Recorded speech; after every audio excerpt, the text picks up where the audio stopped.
जय भारत, कैसे हैं आप लोग। मैं उम्मीद करता हूं कि आप लोग बहुत अच्छे होंगे।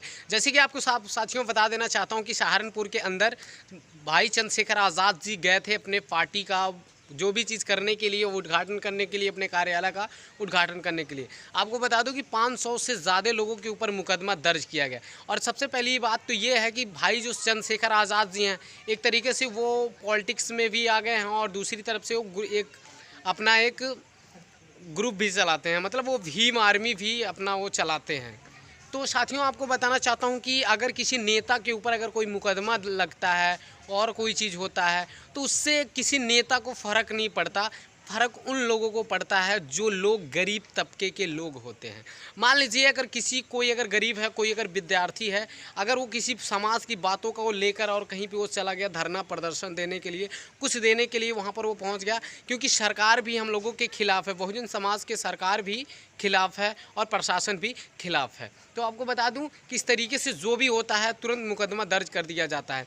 आगरा ज़िला में पहुंचे भीम आर्मी के कार्यकर्ता, भीम आर्मी के चीफ चंद्रशेखर आज़ाद जी, वहां पर आज़ाद समाज पार्टी के वो जो भी हैं, तो वहाँ पर जब पहुँचे तो वहाँ पर भी लोगों के ऊपर मुकदमा दर्ज कर दिया गया। ऐसे एक प्रदेश में और पहुँचे थे, वहाँ के भी लोगों के ऊपर मुकदमा दर्ज कर दिया, क्योंकि अभी आगरा में भी जब गए थे भीम आर्मी के चीफ चंद्रशेखर आज़ाद जी और आज़ाद समाज पार्टी के चंद्रशेखर आज़ाद जी, तो आपको बताना चाहता हूँ कि जब वो आगरा में पहुँचे, आगरा में पहुँचने के बाद अभी ये 2 दिन पहले की ये घटना है, वहाँ पर भी पुलिस प्रशासन जो है वो उन लोगों की तलाश कर रही है, उन लोगों के ऊपर मुकदमा लगाने के लिए। तो आपको बता दूं, अगर कोई राजनीति, अगर कोई पार्टी से आता है, कोई नेता हुआ, तो उनके ऊपर अगर कुछ ऐसा ये चीज़ पड़ता है तो उनको कोई फ़र्क नहीं पड़ता, लेकिन फ़र्क उनको पड़ता है जो विद्यार्थी हैं और जो लोग गरीब तबके के लोग हैं। आपको बता दूं कि 2 अप्रैल में जो घटना हुई थी, मैंने बहुत नज़दीक से उन लोगों को देखा है कि आज भी वो लोग कोर्ट और कचहरी का चक्कर लगा रहे हैं। तो इस तरीके से साथियों, एक काफ़ी बड़ा अन्याय है इस देश की जो सरकार है।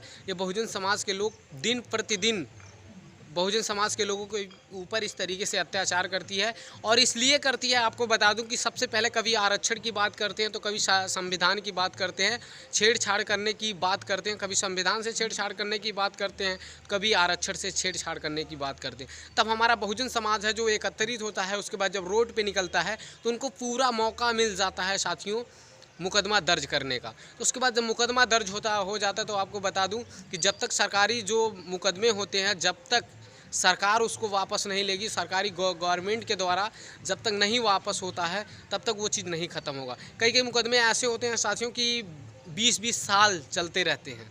तो आपको बता दूं, जो लड़का पढ़ने वाला होगा, जो गरीब होगा, वो तो बेचारा पूरी ज़िंदगी कोर्ट और कचहरी का ही चक्कर लगाता रह जाएगा। तो इस तरीके से जो भी होता है, चंद्रशेखर आज़ाद को भी सोचना चाहिए, हमारे जो नेताजी लोग हैं वो भी सोचना चाहिए। सभी लोगों को इस बात का तो सोचना ही चाहिए कि इस तरीके से जो भी अन्याय हो रहा है, हमारे लोगों के ऊपर मुकदमा दर्ज कर दिया जा रहा है। कई बार ऐसा, ये पहली कोई घटना नहीं है कि 500 से ऊपर लोगों के ऊपर मुकदमा दर्ज किया गया है, ऐसे कई बार हुआ है। तो ये मैं आप लोगों से बात करने के लिए आया था कि बहुजन समाज को अब एकत्रित होना चाहिए, बहुजन समाज को एकजुट होना चाहिए, बहुजन समाज के जितने भी नेता हैं, सांसद, विधायक, कोई भी हो, हर किसी को एकत्रित होना चाहिए और एकत्रित होने के बाद उस पर आवाज़ उठाए। क्योंकि आपको बता दूं, कई बार कोई अगर निर्दोष भी रहता है, उसके ऊपर भी मुकदमा दर्ज किया जाता है और उससे उसकी ज़िंदगी ख़राब हो जाती है। तो ये मैं आप लोगों से बात करने के लिए आया था। तो सभी साथियों को मेरा क्रांतिकारी जय भीम, सलाम। तो वीडियो को शेयर करें, लाइक करें, कमेंट करना ना भूलें। जय भीम।